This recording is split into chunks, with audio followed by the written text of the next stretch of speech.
Chelsey, thank you so much for joining me today. Now, I know we're going to be hopping into a lot of information and development about tarot, shadow work, character development. But before we get into the heart of our conversation today, I have to know, what is the secret to shadow work and character development? Oh, well, shadow work is all about bringing secrets to the surface. So there are many, many secrets, I'm afraid. Shadow work at its core is the idea of getting to know what is unknown within us, which is really the quest of discovering a character. It's about Mm-hmm, bringing all of the subtext up to the surface and understanding not only how our character shows up on the page, but what's going on underneath the iceberg moment, so that we're really focusing on not just the motivations that they're speaking to us, but the real deep-seated things that are driving them forward that maybe they don't even know about themselves. I absolutely love that. Mhm. I love that you speak about how our characters have a life of their own. Mm. We always get that with writers. We're like, am I crazy because I'm talking to my characters? And I'm like, no, your The whole characters point. are the right type of crazy for you. I love that. Exactly. And that is the heart of shadow work, is Mhm. understanding what lies underneath that crazy. Even what are the Mm, fears, desires, the secrets that the characters are holding from us, mhm, from themselves, from the people within the story. mhm, It's essential that we go underneath what we can see and what we need them to be doing, so we can understand mhm, why they're doing it, how they'll surprise us on the page. Because as mhm. writers, what do we want more than to be surprised by these full 360 humans that we've created? With That's Ain't the joy of it, right? ain't that the truth? Are there any of your own characters that you've ever created that are your favorites so far? Yeah, that's a really good question. I'm working on a draft of a dark academia project right now, and I'm Ooh. getting to know that. So Mhm. shadow work and dark academia go hand in hand for That's sure. literally perfect. I'm getting to know this young woman who Mhm. is very much keeping some secrets from herself as Mm. well as everyone around her. Um, Mhm, Based on the fact that many, many secrets were kept from her. So there are lots mhm, of layers of understanding what she knows, what mhm, she subconsciously knows, what she doesn't know and needs to find out, what she's drawn to versus repelled by. And so that mhm, her shadow plays an incredibly important part, and in fact is something that I'm playing with the idea of bringing a lot mhm. of the subtext into physical manifestation through a little bit of magic as well. So I'm really enjoying her right now. I'm not going to share her name because right now it's a bit of a giveaway for my twist, and I'm trying to solve that problem. Mhm. But yeah, I'm loving her. I'm loving her right now, and loving, yeah, that exploration through the trope of dark academia is really fun. Yeah, I can totally relate with that. My book that I'm working on is a dark fantasy adventure, and what's interesting is there is a shadow magic to the world, but it's not explored till later in the series. The Mm. main type of magic that's affected the world is elemental, an elemental based system. We've got Um, such good stuff to talk about today. I love the I know. elements. Well, I absolutely love that. Chelsey, thank you so much for joining me today. And before we get into it, let me first welcome everyone to the Create Right Now podcast. Today, we're going to be talking about tarot. We're going to be talking about shadow work, about character development, and clearly, we have a lot to talk about.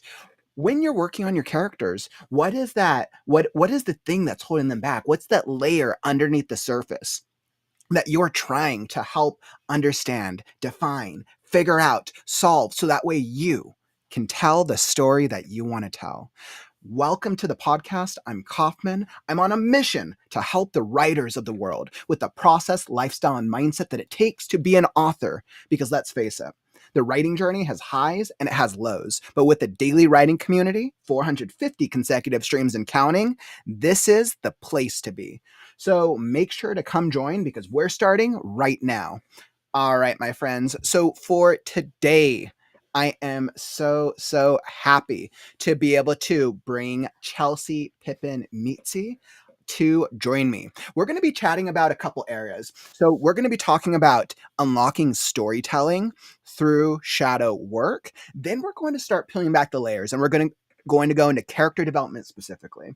What is the different layers of character development as it pertains to shadow work? And what are things that you can take away so that way you can help define and write and build more realistic characters? And then we're going to be hopping into tarot. We're going to be hopping into some tarot related questions. So make sure that you stick around. Not only are we going to be doing a live reading of, make sure I have the book, we are going to be doing a live reading from Tarot for Creativity, but we are also going to be doing a tarot reading for you, the viewer. So make sure to ask questions, to comment, to share your thoughts. We're going to pick somebody randomly from the chat, and Chelsey is going to do a reading for one of your characters at the end of the stream. So make sure to stick around for the conversation, for the questions, and we'll try to help out one of your characters that you might really be struggling with. All right. Wonderful, wonderful, wonderful. So, without further ado, let's get into it. So, I am so proud to bring on Chelsey Pippin Mizzi. So Chelsey is a tarot reader. She is the creator of the best-selling substack, The Shuffle, and author of Tarot for Creativity, The Shadow Path, and the Tarot Spreads Yearbook. She has always been compelled by what lies underneath the surface that people present to others. She helps writers, artists, and small business owners activate the power of tarot cards, shadow work, and other witchy practices in their creative lives.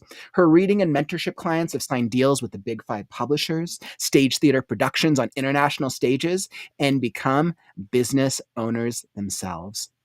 Without further ado, let me welcome to the stage Chelsey Pippin Mizzi. Welcome, welcome. Ooh. Chelsey, thank you so much for joining me today. I'm pleased to be here. Thank you so much. How's life? How are you doing today? Yeah, good. I live in France, so it's 10 p.m. for me. So I'm joining you from the lower half of me as pajamas. But I'm delighted to be here. Yeah, business on top, pajamas on bottom for now. And I am a late night writer, so I feel Mhm. right at home in this space right now. Perfect. I am a night owl as well. I want to say that I was hanging out with my friends like a couple weeks back, and at like 2 or 3 in the morning, I'm like, an idea came to me, and I just go into a trance and I start writing for hours. That's when the best ones come. I have been known to wake up in at 4 a.m. and go, aha! whether or The not perfect that character, the character speaks. exactly. I once woke up from a dream and I'd been working on a story that's long dead now, but I woke up from the dream and I was like, tattoos. Tattoos are the answer. And I will never understand how or why, but I was convinced in that moment at 4 Mm, a.m. that tattoos would solve the entire plot problem. I didn't know the tarot and I didn't know shadow work back then. So So let me guess, you ended up using a tattoo-based magic to help your hero overcome the obstacle. well, that should have been how it went, but that's what my dream self was telling me, that's for sure. Oh, awesome. I was like, don't even get me started on dreams. Dream theory is a whole other conversation for me. So Mhm. let's get into it. So as we start off with shadow work and unlocking storytelling potential. And I saw Bethany had an excellent question here, which Bethany, this actually lines up with my very first question. So for those of you in the who are viewing it, who are not aware of what shadow work is, Chelsey, would you be able to explain what shadow work is in the context of storytelling and why it's so important to writers? Yeah, absolutely. I'm gonna start by defining the term the shadow first Okay. so that we can understand how we work with it. So the Okay. shadow is the subconscious element of the self. It's whatever is hidden or suppressed beneath our conscious level. So Mhm. what's very very important to understand is the idea shadow sounds dark, and sometimes it is the dark things that we've hidden away, desires, Mhm. fears, things that scare us. We don't want that out among our daily lives. We can't cope with that in our daily lives. So we bury it and we pretend like it's not an issue so much that we forget that it was ever real in the first place. But the shadow Mm, can also be something beautiful. It can be things that we love, but we're maybe told we shouldn't spend our time or attention on, which is mhm, also can contribute to an inner critic conversation for writers. But the shadow is that subconscious desire, fear, whatever is living underneath the surface of you, and you won't be conscious of it because it mhm, is subconscious by nature. Shadow mm, work is the work of making that shadow conscious to us. It is the mining and the archaeology of understanding what has been so deeply repressed in us that we don't believe it about ourselves, we don't face it about ourselves. It's invisible to us until we do the mhm, work to draw it forward. It's a psychological concept, but it's also a spiritual concept that predates psychology as we know it today. But in the modern era, it was popularized by Freud and Jung. You'll see yep, shadow work come yep, yep, up. yep. Yeah. You'll Mhm, see shadow work come up in a therapeutic context a lot. There's mhm, no right or wrong way to do shadow work. But when we mhm, talk about it creatively, when we talk about it as a tool for getting to know mhm, our artwork and our characters, there are mhm, two important aspects. What are we trying to express through the work? What is mhm, subconscious through the story itself that we want to draw out through the mhm, story? What do we want to make manifest? Or what are we as writers trying to unearth from ourselves that we don't mhm, see? And in the context of a character, what is it that the character doesn't know about themselves? What is the character's shadow? What are their repressed fears and desires and hopes and dreams that we need to draw out and allow to bubble up to the surface so they feel like well-rounded individuals who are working through that conflict of the self, mhm. the light side that we show to the world and the I shadow side that we love this. hide. Mhm. Yeah. I love this. And I think for me as a writer and me for somebody who's not as aware of tarot work or that this type of universe, I can relate with it on character development and even on ourselves. Like I'm very pro therapy. So I definitely believe in having to work through the and understand the shadow self and being able to understand that with our characters to really define the most believable characters possible. And I know, let's see, it looks like over on Twitch, down on the grass, welcome, welcome, my friend. You asked, does that term come from T.S. Eliot's The Hollow Man, or does it just play on similar themes? And That's a that's interesting, right? It sounds like since you had mentioned that Jung uh, mhm. had probably, I don't know if they coined the term, but yeah, that's a good question. Yeah, it absolutely is, and I love that that question is coming up. So let me try and break this down. The Hmm. idea of the word shadow as a concept is Hmm. very old. The word Hmm. occult actually Hmm. comes this shares a root with the word shadow if Ooh, we follow interesting. English back all the way there. And so Hmm. the first kind of element of the shadow that we see, I mean, probably if you want to get biblical, Lucifer, Satan is the shadow of Lucifer, the angel. Like Yep. Okay, we I'm can not go surprised that by that. far back. Hmm. Um, Hmm. in the modern era, in modern conception of shadow, especially as it relates to psychology and some of the more practical ways we're going to be discussing it today, Hmm. it starts with Freud. Freud talks about shadow parts of ourselves, and he's Hmm. really talking about the disgusting things about us that should be hidden down. Freud was Hmm. a negative guy, It was a and very right, negative, right. very a lot of Yeah. sexualization and Which negativity. comes from the idea, and he's not wrong in the sense that, like, especially during, he was coming out of a very repressed age. Hmm. People's sexual desires were repressed. Hmm. People didn't know they were allowed to want sex a lot of the time, especially the women that he was treating. Hmm. But his student Carl Jung takes Hmm. the idea of the shadow and really runs with it and imagines a much more holistic and compassionate approach to this idea of the shadow. It's not something disgusting within us that deserves to be repressed, Hmm. or that it makes sense that that would be repressed. It's an opportunity to know ourselves better.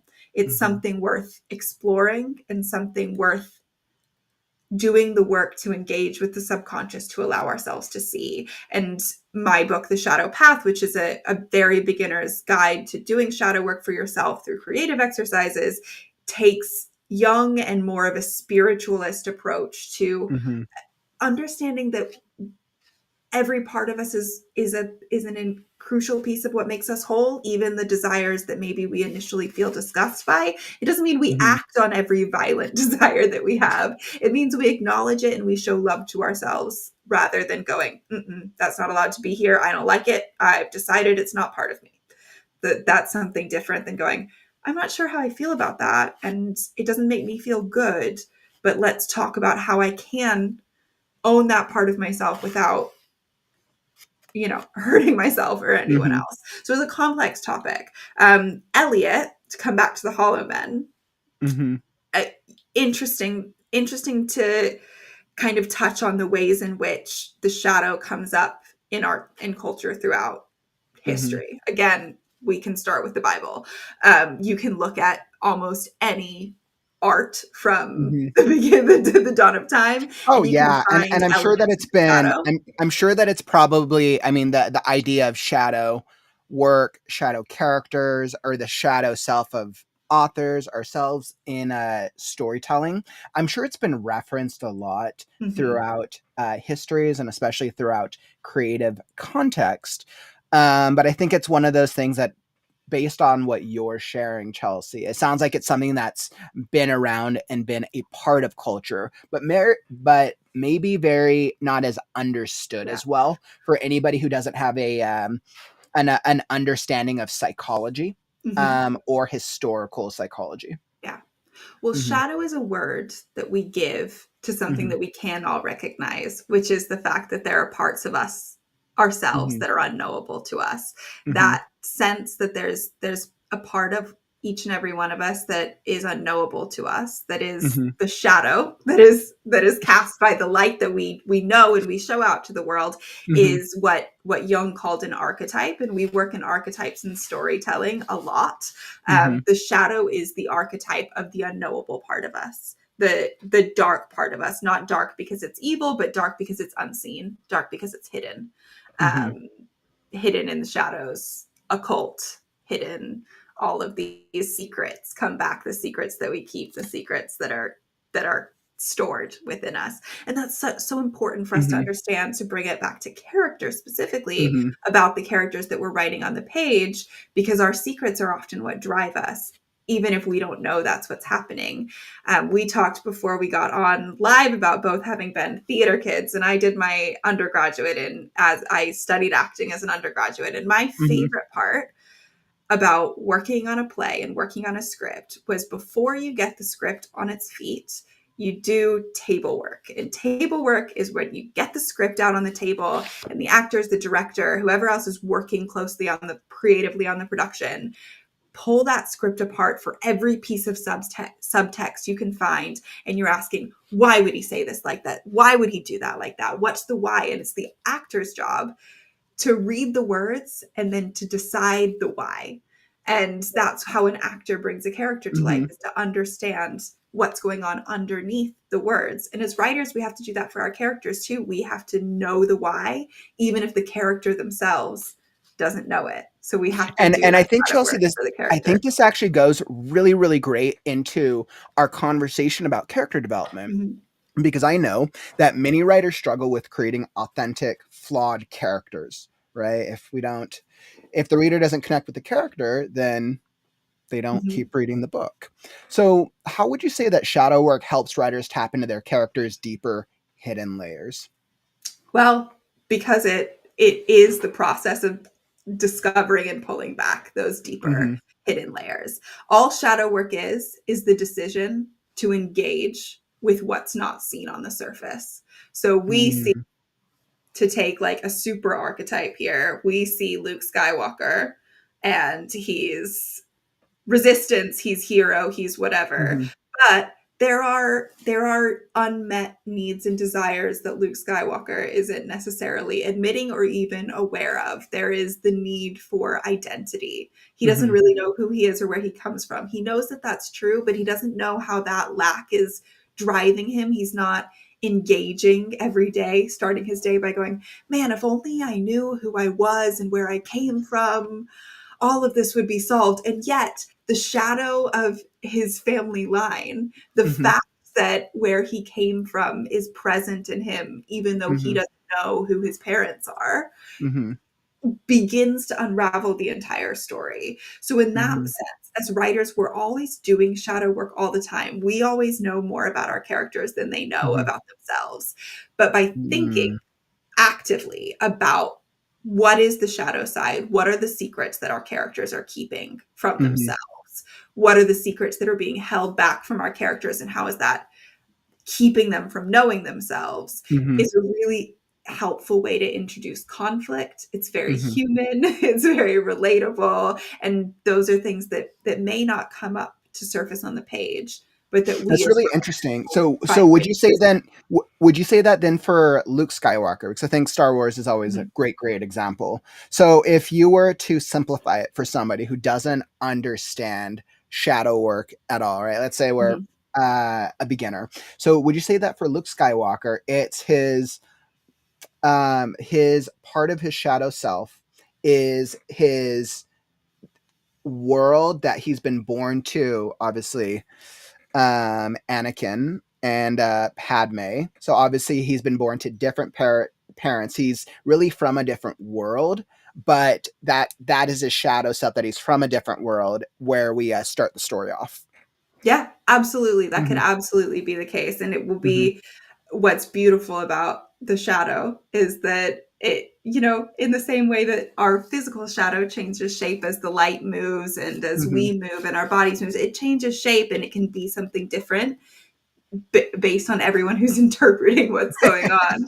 And so as an individual writer from your, Mm-hmm. like, George Lucas may have a very different point of view on that Mm-hmm. than we do, but as Mm-hmm. readers we can see how that subtext of Oh of yeah. what he doesn't know about himself is actually Mm-hmm. guiding a lot of the story, and he can't access that. And yet, if only Interesting. he could, that would solve the whole story. So we need to know what he doesn't have access to in Mm-hmm. order to define the tension of the story. Interesting. Mhm. Interesting. Okay.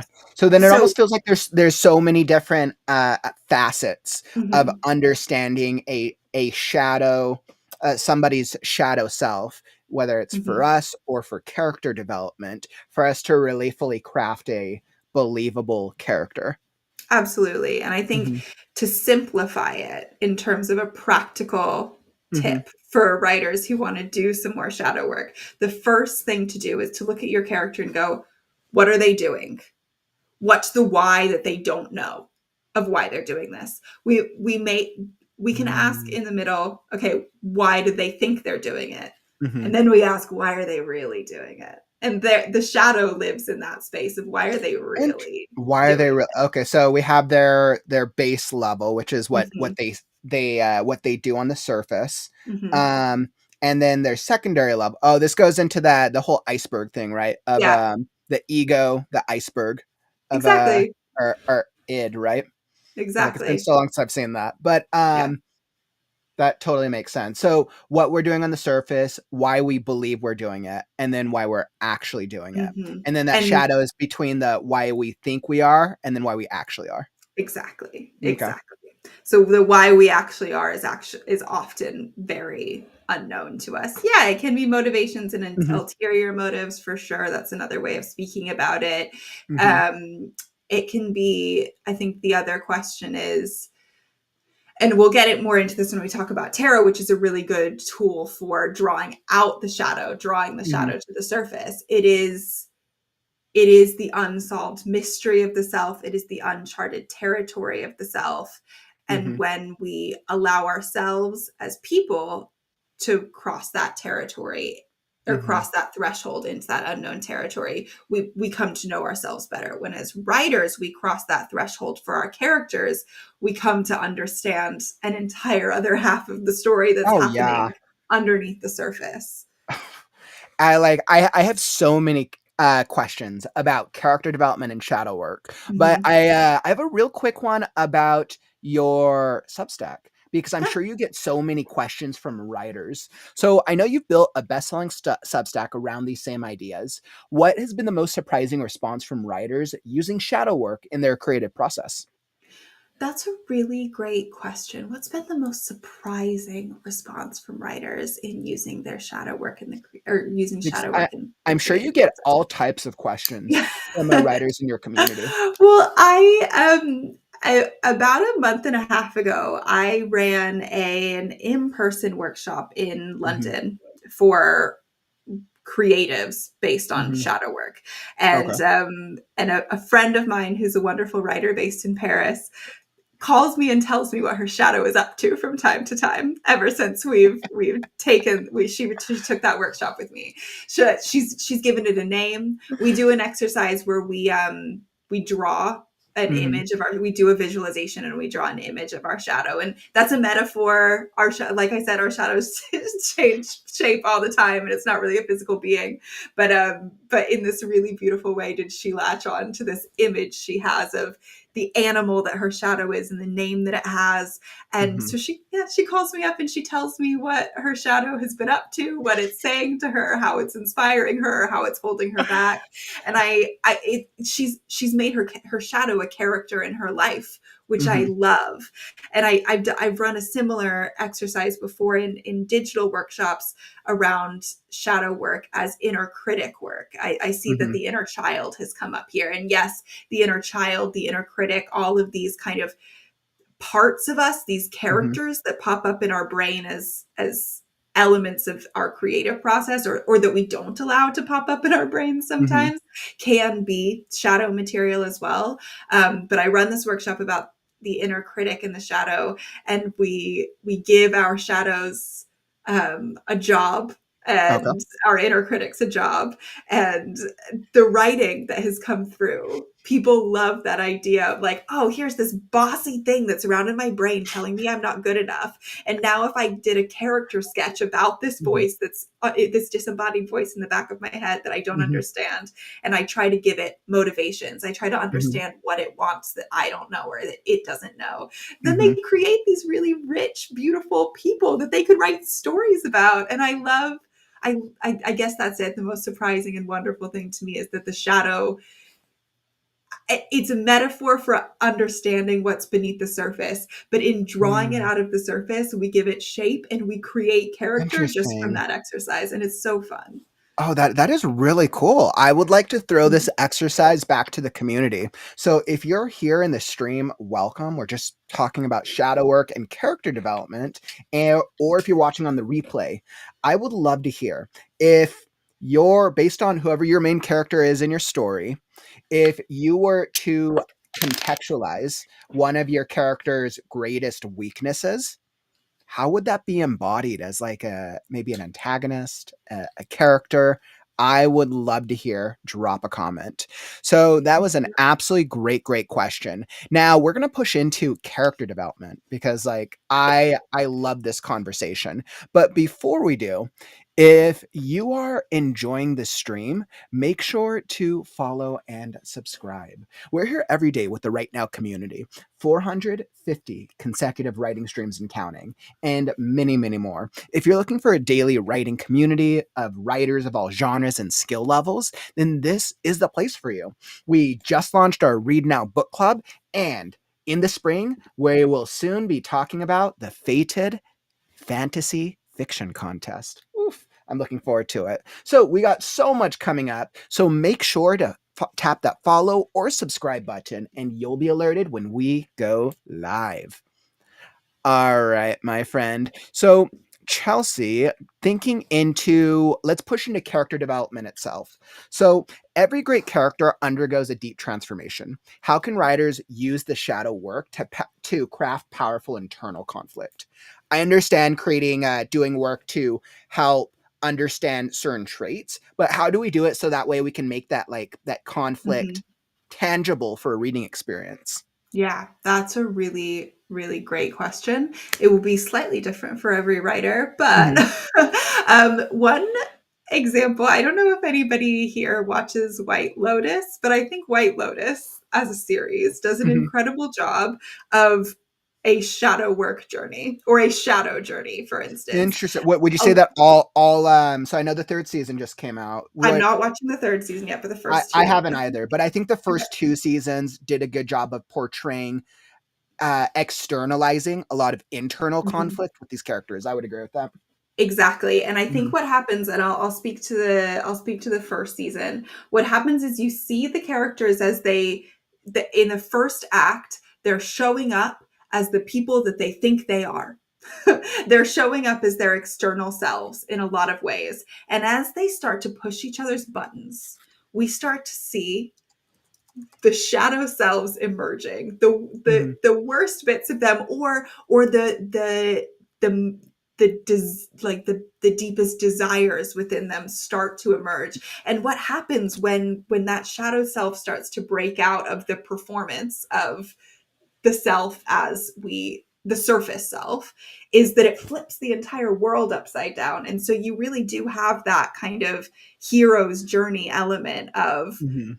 going from the world that we know into the world upside down. I think it's John York in Into the Woods who talks about the Interesting. you're on the first you're above the surface, and then once you've kind of gone beyond answering the call, you're below the surface.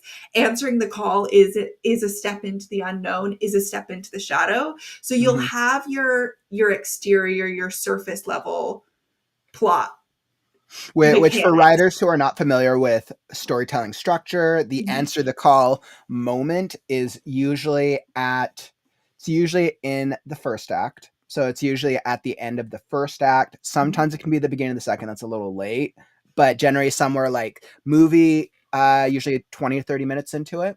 Answer the call for like Lord of the Rings is when they leave the Shire because they're answering the call to go destroy the ring. Yeah, thank Mhm, you for that.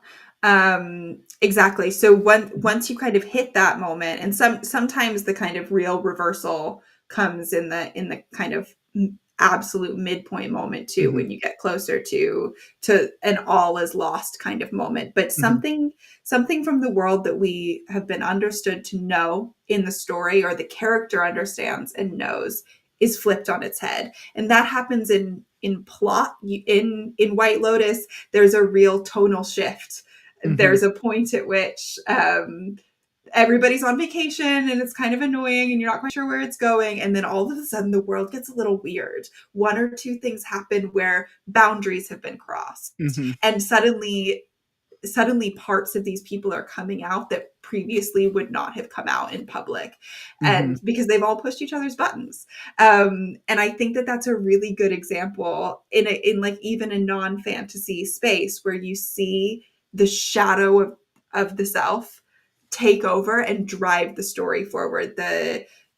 To slightly spoil, apologies, skip forward if you don't want to hear, but the manager of the resort mhm, spends the first half of the first season of White Lotus mhm, appearing to the world as a very exterior self, and then as mhm, you slowly find out, he's got drug addiction problems. He also really just mhm, hates the guests. He just hates them.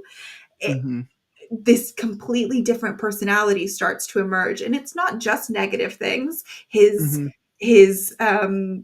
there's a sense of freedom. You start to like him and get to know him as a character even as he's doing awful things, and that happens because the plot pushes him in that direction. But You know, I'm kind of curious because with exploring shadow work, a popular trope is a lot tends to be the anti-hero trope. mhm, So when I think about characters like, let's say, Darth Vader, when we're exploring Anakin Skywalker, or characters like Walter White from Breaking Bad, Dexter from Dexter, these characters who are villains, do you think that they work because their shadow self is much more apparent to the world?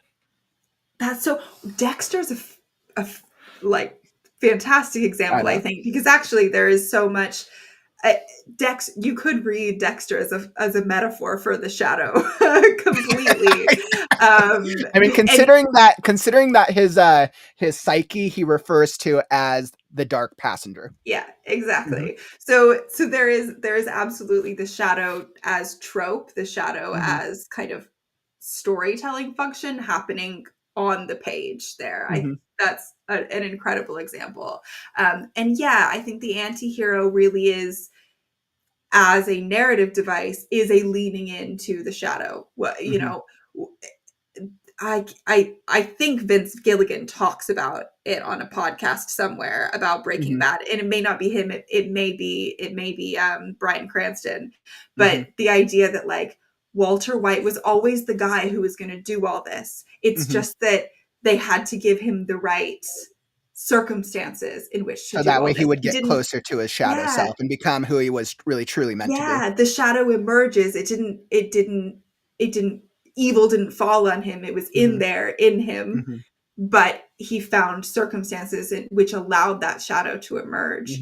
To speak more on a more positive level, to think about positive transformation. I know Walter White does Yeah, not end up in a very positive ending. but I think it's important. So that I'll come back to that in a second. But the shadow allows us to see the character in warts and all, and that on its own as a plot device is so powerful because we see that change, and that change can be negative or positive, but it is something that was beneath coming up to the surface, and that's fascinating to watch it happen on the page. But it can be negative, like in an anti-hero narrative, but it can be positive. And I think a good example of that might be, we can look to a classic, we can look to Pride and Prejudice. And in fact, Mr. Darcy, what's sitting in his shadow is this real desire to connect and to be loved. And there's this sense he's tamping it down. He is this controlled man. You know, there's the very famous scene of him, like in the film, he grabs her arm and then he like shakes it off in the film. And that's like, that is the shadow. He's not allowed to have this soft connection to someone, and he has to overcome that repression in order to bring the story to a close, and for Darcy and Lizzie to be one of the most iconic romance couples of all time. But there is a shadow element to the way that he starts the story. He's a prisoner to his shadow and his unconscious, and by the end he has accepted, I want love more than I want to be a distinguished gentleman. That makes sense. Barely. That makes sense. But you see, he goes through this journey of overcoming he welcomes the desire to be loved rather than pushing it away based on what society or family or whatever has told him is acceptable. Yeah, that totally makes sense. And I love, Bethany, your comment. You've mentioned some really great references. And Chelsey, so you know, she mentioned a Never Ending Story, and then of course Labyrinth. Yeah. Anytime I'm talking about my story, The Last Scarecrow, the two closest stories that the community seems to reference that feel like it's tonally the closest to is a cross between Wizard of Oz and the Never Ending Story, with hints of the Labyrinth. So it's like, I know. I love But this was kind of going into my next question, actually, because so when we've been talking about like the dark side of the hero and especially the anti-hero. I know you brought up with Pride and Prejudice. So how would you say that exploring a character's shadow side helps make them more relatable and engaging? Well, who likes a Mary Sue? You know what I mean?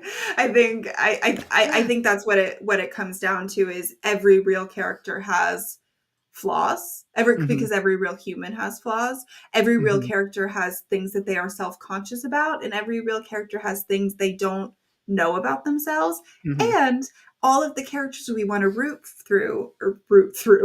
for have what Jungian analysts might call a golden shadow, which is those positive elements that have been tamped down and need to come through. And we want to root for a character who we can go, oh, you don't see that actually, if you would only allow yourself to have this thing, you would be better. And I want this for you so badly. You know, whenever we see kind of an overcoming story, especially especially stories of people who are like claiming their talents or their power in a fantasy novel. There's something we're like, you can't see that actually you've already got it. And that there is a confrontation with the shadow that the character has to have, oftentimes like very very stereotypically. You'll see a character have a conversation with a mentor who's like, you had it in you all along, and the truth is it was hidden in the golden shadow. Like that is So, happening. And yeah. so something tells me that this probably goes into some of the some things that you see writers get wrong. What would you say are some common mistakes writers make when trying to incorporate shadow aspects into their characters? Well, I really despise the idea that the shadow is inherently negative or evil. And so you see Mm. that a lot with like doubling stories where you have doppelgangers or evil. Yeah, where a lot of time anything that's like shadow related is an evil. It's usually an antagonistic type Exactly. concept. I love Lee Bardugo's work, but the shadow fold in Shadow and Bone, and exactly that kind of overuse of shadow as a darkening cloud and light Oof. as the savior. Chelsea, I'm sorry. I'm using I think in my universe, I'm using shadow as a plague. It's fine. It happens. And it happens for a reason, because again, what is hidden to us is Mhm, scary to us. Shadow mhm, work is and I'm sure that narratively part of the thing comes down to figuring out how to light your way even through the mhm. darkness, right? Like that's Actually, the shadow's not inherently evil in the world, but shadow itself has been plagued. mhm. So shadow Mhm. has become a plague That's a little through the result twist. of other Yeah. forces. It's not explored till later in the Yeah. series, but There's a that's kind of what it there's a made me think of. reason. There's a reason that shadow as an image, as an Mhm, archetype is so ubiquitous, and I mhm, don't think that that's a bad thing. I just think where we can, if we can complicate the idea as you are doing, mhm, that it's not the shadow it's not the darkness that's the problem, it's what's being done in the mhm, darkness is the problem. And I like to say, the most helpful thing I feel to remember about the shadow is like shadow the physical shadow mhm, physically, shadows are bad when you're already cold and wet and you're stuck in mhm, the shadow. But when it's too hot outside, you want to go into the shadow for shade. So the shadow itself, the mhm. idea of the shadow is it, it's ambiguous. That's not the word that I want to use. What's the word? It's neither Um, good or bad. it is uh, not. It's 11 p.m. It elevates. Yeah, but you know what I'm saying? Like Mhm, it itself, it doesn't hold a good or a bad meaning. It's mhm, just it's a thing that sometimes is good for us and sometimes is bad for us. And so mhm, I like to see that. I like to see both sides of shadow, whether it's being used as a metaphor or whether we're mhm, talking specifically about a character. Um, I like to see both sides represented there. But yeah, I think like the idea of the evil twin mhm, is is a shadow concept that mhm, is Dr. Jekyll and Mr. Hyde, for instance, mm. is a really famous Young quote. I think Young quotes it as like an example of the repressed shadow, and he's drawing it Dr. out. Jekyll and And Mr. that Hyde. kind I of mean, Dr. Jekyll, which one is the evil one? So Dr. Jekyll is Mr. the good Hyde's the one, and evil then Mr. one. Hyde's the evil. So Mr. Hyde is essentially his shadow self embodied, Exactly. I right? mean, his Yep. name is Mhm. Hyde. He's Right. hidden. Would you Um, say Mary asked a good one? Mary said, "Would Captain Nemo be a good example?" hmm. Do you know what? I would have to go back and read Moby Dick. Yeah, it's been a while. It's a Yeah, character. to give that a thoughtful reading, I would have to go back and revisit that material. But Mhm, Melville was a very thoughtful writer, and so I mhm, imagine that he was, whether or not shadow was the language that he was using, I imagine he was very much thinking about what's on the mhm, surface of the character and what's in the depths. I mean, that is a book about surface and depths and what's on top and mhm, what's underneath, and monsters of the deep emerging, and mhm. I'm sure there's a thesis somewhere on the So Jungian shadow concept in Moby Dick, and I will be hunting it down and reading it now. So let me just let me real quick throw back out to the audience as a reminder. We are going to be doing a tarot reading to help you with one of your characters. So make sure to keep the comments coming, and we'll be doing that at the end of the stream. So make sure to stick around. Now, as we're continuing on this conversation, we're talking about characters in general. And I know we kind of touched upon anti-heroes, but I think my question then leads into antagonists. Mm-hmm. We can't have a good story without a good villain.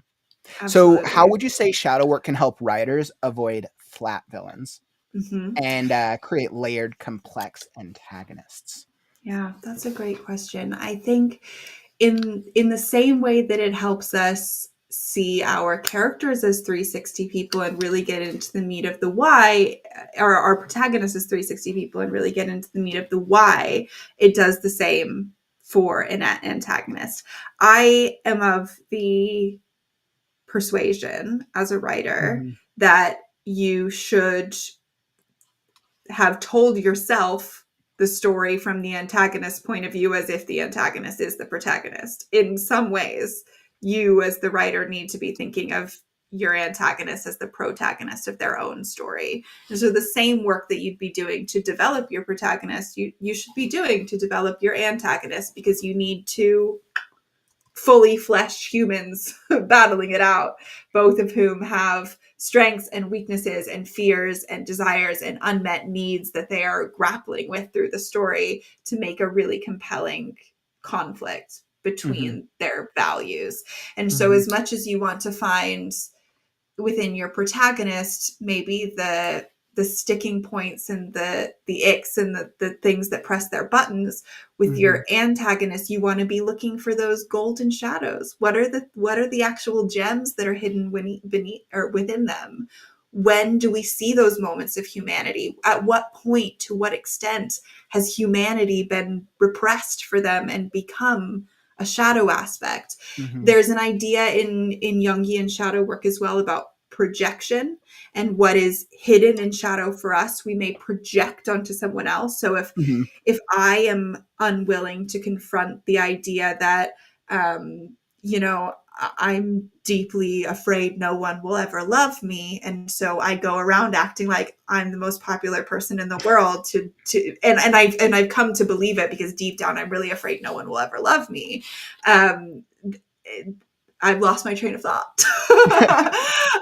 If that's happening, right, then there needs to be some kind of counterbalance to that, where you see what I might have been if I had Okay. felt loved.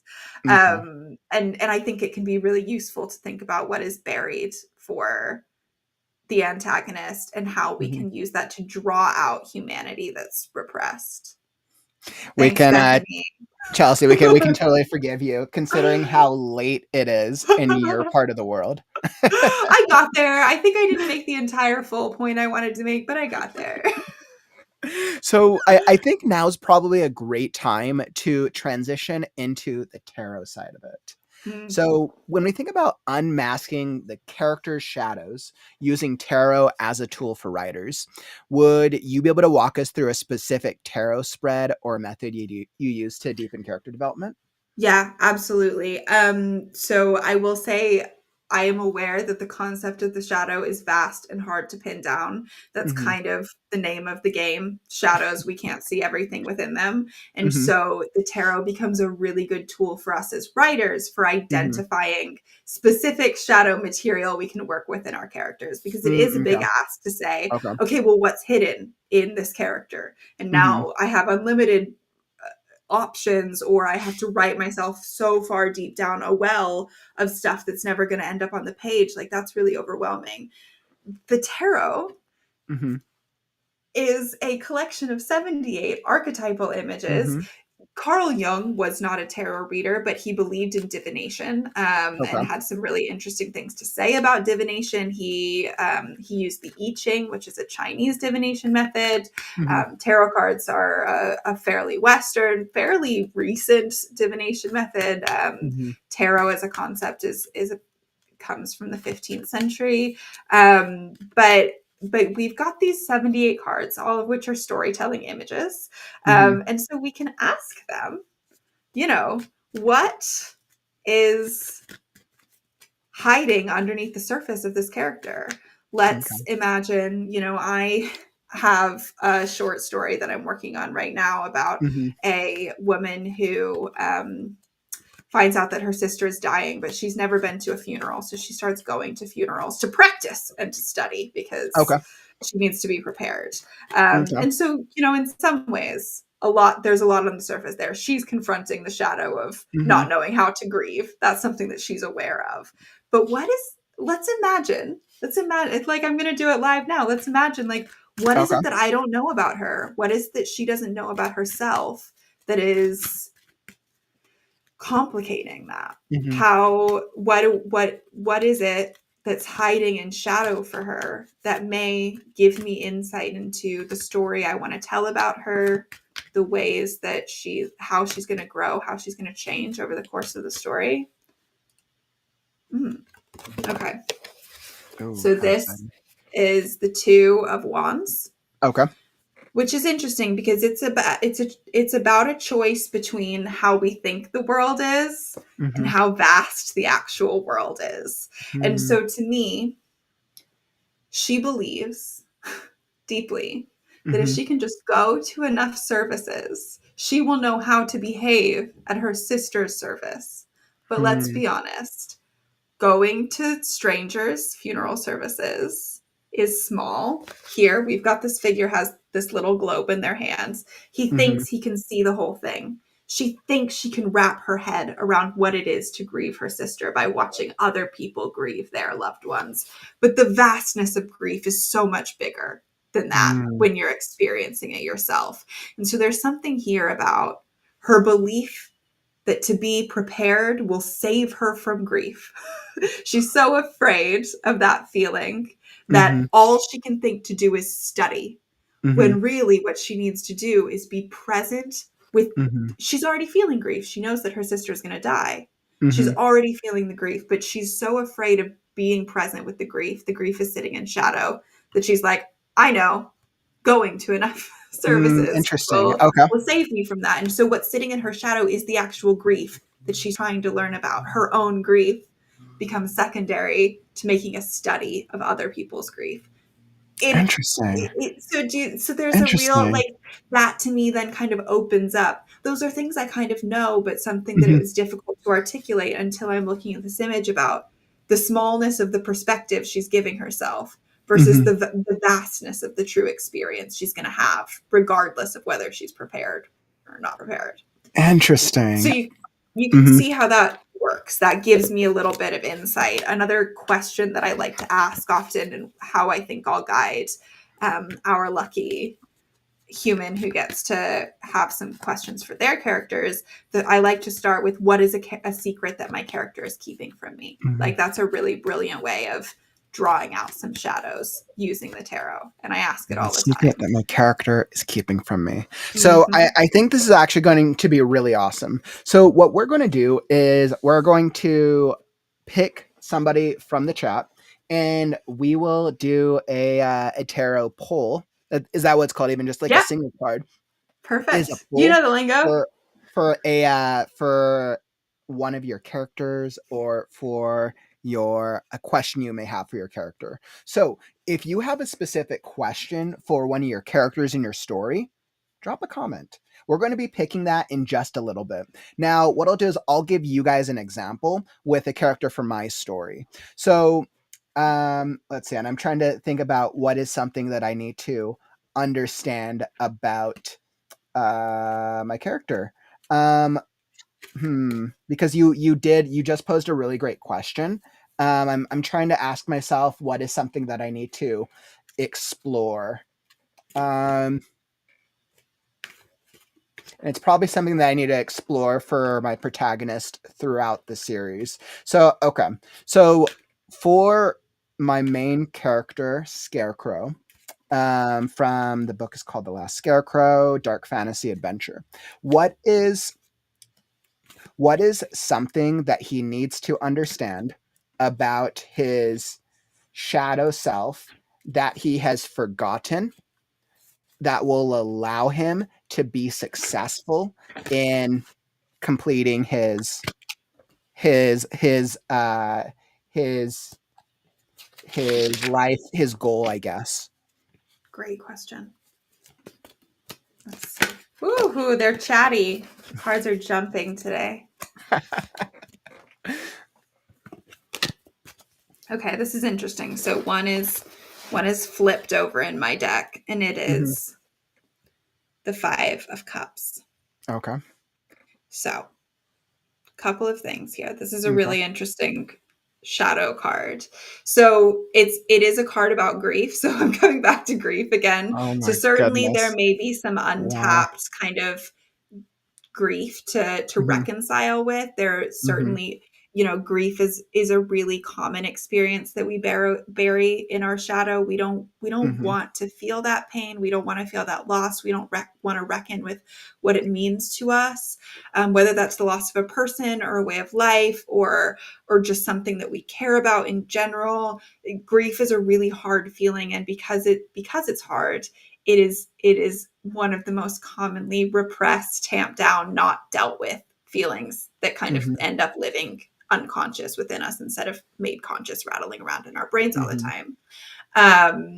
But So we've got the grief element of this card, but there's something else here, because in fact, you might argue that the grief is very conscious, because the figure here is looking down. Sorry, I can't find my own No, I fingers. love that. That's perfect. The figure here, the mourning figure in the black cloak, is Mhm. looking down at the spilled cups. So they are actively looking at what they've lost. And what's Wow. hidden behind them, in the place where their shadow physically would be, are the Mhm. cups that are still standing.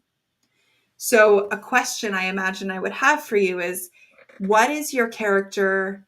What is available to your character Mhm. that he is ignoring because he's too busy with what's not working or what he's lost? What is, What repeat that one more time. You said what is it that he's ignoring? Yeah, what actually remains? What is actually still available to him that he can't see because he's consumed by the difficult feeling? I think that there's a really interesting question in terms of, there's something beautiful. Mhm. Maybe it's an ally, maybe it's Mhm. a power, maybe it's a knowledge Mhm. that because he's consumed by the problem that he's trying to solve, or Mhm. the whatever the difficulty is, whatever Mhm. has been lost, what's been kept, what's been saved, is Mhm. hiding in shadow. So what has been salvaged that he's not seeing? Wow, that's yeah. Okay, so first off, I have to say that's really powerful, Mm. and I have to kind of think carefully on what I can actually reveal for the character, without spoiling. So I would say that the card touched perfectly upon this, upon my character's scarecrow. Um, his character inherently is built around the concept of grief, and what becomes of a character or an individual when their actions have led to something that have created an extreme tragedy.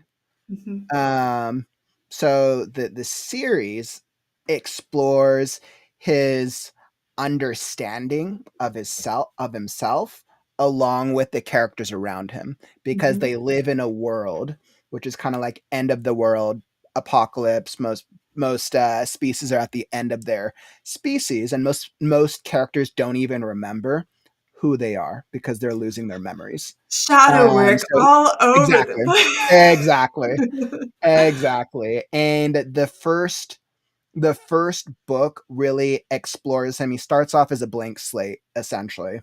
But it really follows his journey as he's trying to remember, first off, who he is, And then what he unlocks at the end of the first book is really only the beginning for his understanding. But at the end of the book, it feels monumental. It feels like, yeah, I've just learned everything, but it's really only the beginning of his journey.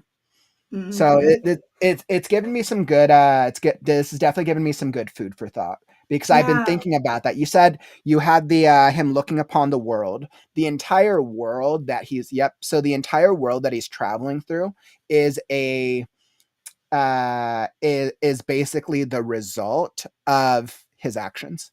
But Mhm. he doesn't remember or realize that. And then Yeah. the cups is probably symbolized through the characters, the creatures, and the animals that he interacts with. But Mhm. he doesn't remember. He just doesn't remember anything. So then I'm asking myself, like, okay, so the cups that are behind him, what are the things that he's can't remember? And I think the greater series explores the idea of those cups, the ones that are behind him, the things that he just Yeah. doesn't. He thinks he's seen everything by the end of the first book, but he really hasn't. Yeah. That's So interesting. Yeah, that maybe there's resonated. something to answer, like to specifically answer your question. Maybe there's some glimmers of the memories that he's lost of good things. Hmm. That there's a way to kind of seed those in, Hmm. like the golden shadow breaking through a little bit. Hmm. Thank you so much for telling Yeah, us no, about thank you for doing that. Like, I'll be thinking about Scarecrow for days. I mean, actually, I already think Scarecrow for that. days. Every day. So So what we're going to do, so once again, if you're here in the chat, keep your questions coming. We're going to pick one of you to do a character reading for one of your characters. So definitely keep the questions coming. But first, let's hop into a live reading. We are going to be doing a live reading from Tarot for Creativity, which I am so excited. I'm so excited about this. This is actually really cool. So Chelsea's going to do a live reading from her book, and then we'll come back and we'll do a tarot reading for you, or if there's any questions you have about shadow work, character development, or anything of that nature. So let's do this. Chelsea, I have it all pulled up on my screen. Excellent. Gorgeous. And I've got my coffee here in Mhm. my hands as well. She's a beautiful full color workbook. Okay. We drew a cup card, which is Mhm. beautiful because I'm gonna read a quick introduction to the cups. The tarot is made up of 5 suits: Mhm. cups, wands, swords. Uh, there's another one, pentacles, Mhm. and a fifth suit called the major arcana. And Mhm. I'm going to read to you a little bit about the suit of cups now, and then I'm going to read to you about the king of cups card. So And then for anybody who doesn't know, just a quick blurb. The tarot for creativity. Like, what's it about? What tarot, does it do for right? I mean, okay, tarot. well, We know it's tarot for creativity, but it does what it says on the tin. This is a card by card guide to reading the cards in a creative context. So I've gotcha. Okay. taken and synthesized a lot of the working knowledge on tarot and recontextualized it as a creative tool. So every single card has a little essay that invites you to think about that card in a creative context, but then also it's got practical work. So there's a full page for every single card of creative prompts, for which there was always at least one writing prompt, Mhm. plus a tarot spread based on what's coming up in that card. So you can, draw cards for your characters and go more deeply into that. And I've also got an annex in the back of additional prompts and spreads for writers, artists, and small business owners. So there's lots of practical uh, offering within that as well. Mhm. And she's on sale right now. Yes. I was like, I just have to say congrats, by the way. Thank I pulled you. it up on Google. It was the first search result. So Oh, that's good always work. good to hear. Good work. There is another really brilliant book called The Creative Tarot, which it occasionally gets confused with. I Mhm. recommend the both of them. My book, in many ways, a response to The Creative Tarot, which is a I see really that beautiful book about by Jessica Crispin, exactly. Simon and Schuster. So Big Five Yeah. publish. Mhm. Great book. But I wanted a more workshop style kind of I wanted to get in and do some work with the tarot rather than just reading about it. And so in many ways, Tarot for Creativity for me was the book that I wanted to find that didn't exist yet when I was learning to read the tarot and use it creatively. So with that in mind, I will read to you from the Cups. So this is an introduction to the Suit of Cups. The entirety of the tarot functions as a tool for tapping into your feelings and exploring your inner creative life. But no suit does this with more emotional intelligence than the Cups, the suit of the heart, emotion, and mood. In a creative context, the Cups cards collectively offer a framework for understanding how you feel about your creative work and your creative life. Some cards, like the Ace, the 2, and the 9, are radiant, positive representations of the emotional highs you experience as a creative. Others, like the 4 and 5, validate the more difficult emotions you'll face along your journey. The Cups, more than any other suit, recognize the ups and downs of living a creative life, and each of the 14 cards within the suit offers wisdom for making the most of those highs and lows and maintaining a positive relationship with your creativity, even when you're down in the dumps. These are the cards you want to call when you have good news, because no one will be more excited for you.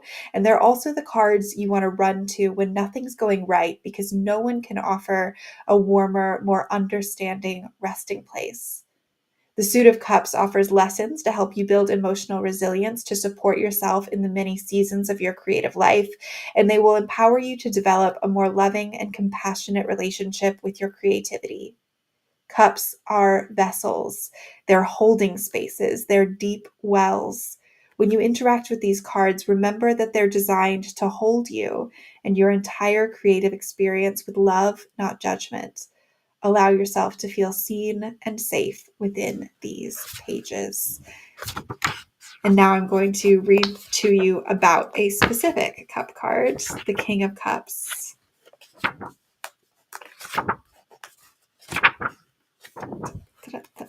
If I can turn to the correct page. So this is Be Your Own Safe Harbor with the King of Cups. The King of Cups feels like running home after a hard day. There's a sense of calm amid a storm that makes this card both comforting and aspirational. This king can be a safe harbor for you, no matter how chaotic the circumstances. It can also challenge you to seek out and create that sense of safety within yourself. A lot of creative blocks stem from the need for the right circumstances in which to create. You tell yourself that you'll start your creative business when things at your 9-to-5 job settle down or when your kids start school. You book a writing retreat for 3 months from now and plan to write your entire book then.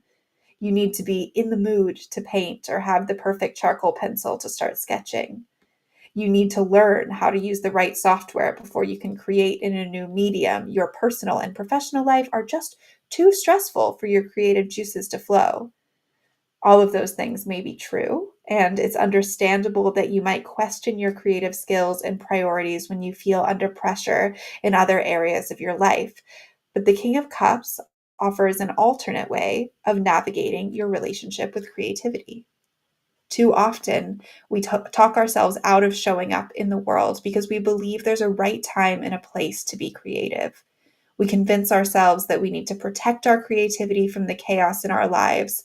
But if you imagine your creative life as the stable, solid foundation that the King of Cups rests on, you can flip the script. You don't need to protect your creativity from the chaos of the world. You can let your creativity protect you. You can let your creativity be your lighthouse on dark and stormy seas. By nurturing the belief that creative expression plays a crucial role in keeping you afloat and alive in this world, you can drop the excuses that keep you from making your art. This card offers a critical comfort. You don't need to fix everything in your life before you dedicate yourself to your creativity.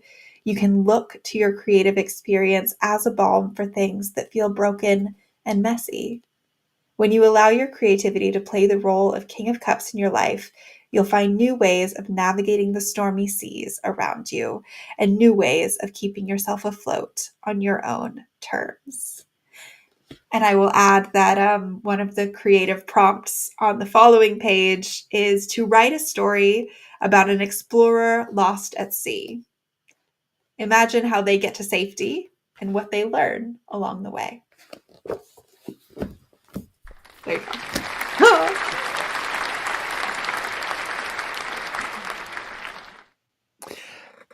Chelsey, I absolutely love that. I thought that was actually a really, really cool reading and deep dive into like a part of creativity. What was, now that you're kind of reading that aloud, how do you feel about it now? Yeah, I think it rings true. It's really funny. I when we had a conversation earlier this week about what I would bring to read, I wasn't sure. And I've read this chapter before in readings, and I thought, well, King of Cups, that's always a nice one. But I decided, I was like, oh, well, I'll shuffle and I'll pull a card and see. And the King of Cups came out of the deck. So I was like, well, I definitely must read it. And earlier today, I was doing some shadow reflection for myself. I was reading reversed cards, which is when you read them upside down as a kind of a venture more deeply into the shadow. And I drew the King of Cups. So this card certainly wanted to be read here in this space today. It wanted my attention. So I'm really pleased to get to share it. So that, Chelsey, thank you so much for sharing that. I know for any writers in the community who really want to go like check out more about you, who want to go follow what you're doing, you have a best-selling Substack. I do. It's available at theshuffle.substack.com. Easy to find. If you search me, it's one of the first things that come up, and it's there on the screen.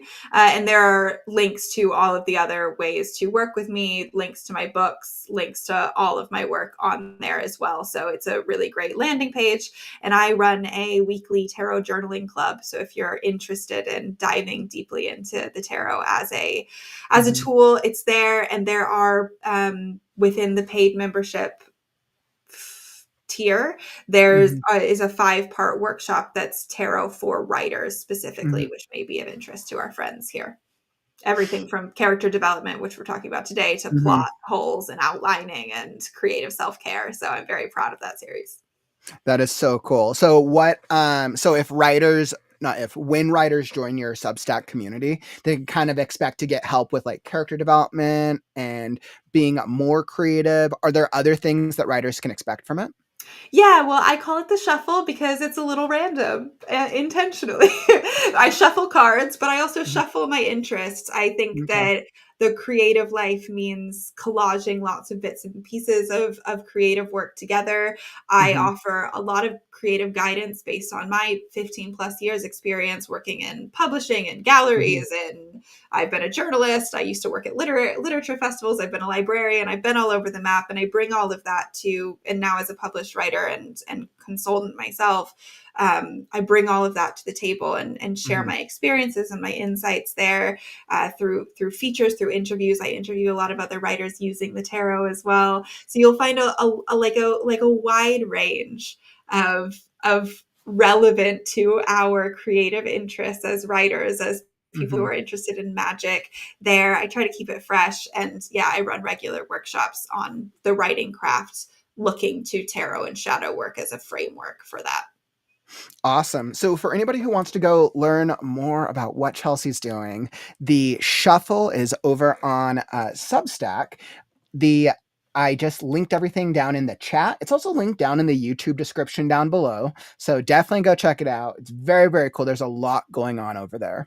Now, as promised, we're going to hop into our Q&A portion of the conversation. So what questions do you have for Chelsey about tarot, shadow work, or anything that we've been talking about today? I know I still have a million questions, and I can come up with things that are on my mind for days. So Chelsey, something really interesting. So I know that we're going to do a poll for one of our viewers in the audience. So what was interesting, I was like, okay, so we'll pick somebody who's been very active in commenting today. Now, I was going to pick Bethany Harris. Bethany, you've been very consistent with your comments. I love it. And when I looked, there was another writer who asked a question, Martha said, in my novel, Death Came Alive, why did Bethany not ask? So I'm like, wait, now I have two Bethany's. There was something very ironic about that. So let's go with Bethany Harris. So Bethany, is there any specific questions that you have about your character that you want to know or that you would like us to do a poll for? Let's see. I know Bethany had shared. I feel my main is not actually fully functioning / thought out compared to my supportive. I feel she goes with the flow. So I know Mm. all that. Bethany will give you a moment if you want to ask a more direct question. But yeah, give us something, Bethany, and we'll see what we can come up with for you. In the meantime, Zena, welcome, welcome, welcome. You're like, hi, how does this work? So, great question. I would highly, highly, highly recommend watching the replay. We've gone over such a great overview of what shadow work is, of what tarot, and how it pertains to character development. I will let you, Chelsey, for in layman's terms once more, what is tarot? What is tarot and shadow work as a whole? Yeah. So the tarot is Mhm, a deck of 78 cards that can be mhm, used for fortune telling, but I prefer mhm, to use them as storytelling tools. They feature archetypal images that can allow us to inspire ourselves. Many people here will be aware that people go get tarot readings to better understand their lives or predict their future. So why wouldn't we do that for our characters? It's a really easy way to brainstorm. It's a cool way to mhm, get to know them better and to bring in a little bit of magic into the process as well. mhm, Shadow work is work that we do to understand what is the unconscious fear, desire, potential of a character that they don't understand about themselves, and we may mhm, not understand about them yet either. We can use tarot as a medium to mhm. do that shadow work and to again brainstorm ideas about what's going on beneath the surface of other characters if we're feeling stuck or if we're feeling that we want to get to know them on a deeper level. Awesome. Great, great question. Thank you for clarifying that again. Kara, welcome, my friend. You're like, I'm a turn the kid at the back of the class who's too shy to speak up, even when I'm not speaking out loud. Well, Kara, Hi, you know Sarah. you're among friends and writers here. You're always more than welcome to ask questions or if there's anything you want some deeper insight in. So it looks like we got the question from Bethany. So we're going to do a poll for Bethany for her character. Okay, and let's see what we got. So, okay, Dawn is heir to the throne, and I feel what characteristics to make her a good leader with flow of listening to her subjects working together, but what can make an alpha, so to speak, as a character to grow that makes her queen throughout the book. Mm-hmm, Okay, mm-hmm. So so we're it's not. looking. Go ahead. Oh no, take it. Go for it. It sounds to me like what we're looking for is something that she maybe isn't immediately subconsciously aware of about herself that makes her a good leader. Maybe Hmm. something that along the journey of the story she can discover about herself. It can emerge from the shadows and be something that she claims in order to feel more at home in that role as leader and queen. Is that fair to Yeah, I'd say, say that Bethany? that sounds accurate. Cool. All right. Yep. Well, then I spoke earlier about the concept of the golden shadow, Hmm. which is a positive quality that is hidden within us. It may be something that we just never knew about ourselves because we've never tried to work with it before or had the opportunity to, or it Hmm. may be something that at some point in our lives somebody told us wasn't worthwhile. Curiosity is often an element of the golden shadow. Hmm. We're told when we're young, don't be nosy, don't get into other people's business, and Curiosity killed the cat. exactly. And Hmm. yet our as writers, our curiosity is our biggest It's like our skill. guiding star. It's like our North Exactly. Star, yeah. So that's an Mhm, example of something that like a golden shadow where we have to rediscover it as adults and give it permission to come out and mhm, say, you don't deserve to be in the dark. You get to come out and be in the light, and you actually make me who I am and you make me powerful. So we're mhm, looking for something that gives Dawn mhm, this sense of power that maybe she doesn't yet know about herself. I would agree, Bethany's, and we tunnel and go into ourselves. Yep. Okay, so 2 cards came out of the deck, and so we're gonna Ooh. look at the 2 of them, and Okay. these are really beautiful. The first is a queen, which feels maybe a little bit on the nose. The I love Queen that. of Cups is a card. I love this card. This is a card about somebody who is really in tune with the things that they love, the things that they love to admire and appreciate, and the things that they love that they have made and created. So you can see here she's gazing at this cup. Earlier we looked at the 5 of Cups, and all of the cups in the tarot look the same. They look like these little triangular goblets, except for hers. Hers is different.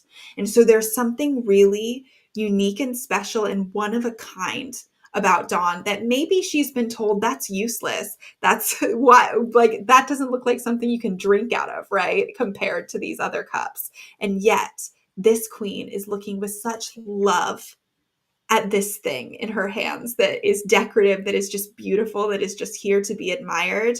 And she is giving it her full attention. And so the first kind of invitation I would give to you there on working with Dawn and really claiming her own power is what things has she made, or what things does she value that people have told her aren't valuable, but that she can discover over the course of the story are truly her superpower.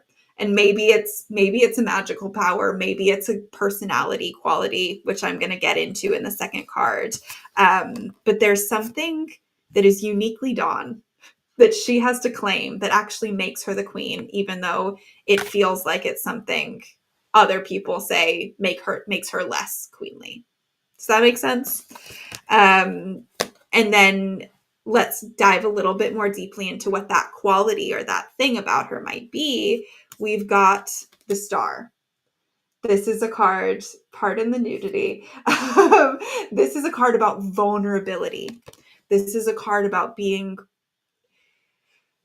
really, really radically vulnerable. And so I wonder if there is something that Dawn needs to lay bare about herself. She needs to admit about herself, something she needs to share. I wonder if she's the cups and the Star are both governed by emotion as well. These are really emotional cards. So there's something about she needs to be really honest about her feelings. And that doesn't seem very regal at first. That feels, it feels maybe too overexposed for a queen who's supposed to show up and be powerful and be on guard. But maybe her strength as a leader is that she leads with her feelings and her compassion first, because the cups and the Star are both really compassionate, vulnerable cards. And so I would invite you to think about the ways in which Dawn's vulnerability qualify her uniquely to be a queen and a leader. Does that help? Awesome. So I think that, Chelsey, that was very, very cool. Bethany, let us know if that helps, what you thought. Did that resonate with you? So just saw, you're like, oh wow, like queen with true heart, like a Snow White. Yeah. Mhm. Yeah. Yeah, exactly. And there's something in Tarot for Creativity I write about the Queen of Cups is about being in love with your own creative work. And so Mhm. there's something maybe even about Dawn falling in love with the idea that she can take care of this kingdom and be an emotionally available leader, maybe Mhm. in a way that wasn't available to this Mhm. kingdom before. Maybe there's something really beautiful about transforming what leadership looks like, and through that true heart. Mm. Awesome. So I think that was very, very cool. Chelsey, thank you so much for doing that poll. Bethany, I hope that helped you out. It sounds like that resonated a little bit with you. I hope it kind of gave you some insight, because I know you shared that you were stuck with this character. Mm. So very, very, very awesome. And then I know I saw another comment. She's like, Dawn takes care of her people, very compassionate. She wants to control all her power, gifted with the power of sun and healing abilities. So Mhm. it kind of sounds like it's going like, it's like that's in that direction, right? Especially if she's like a healer.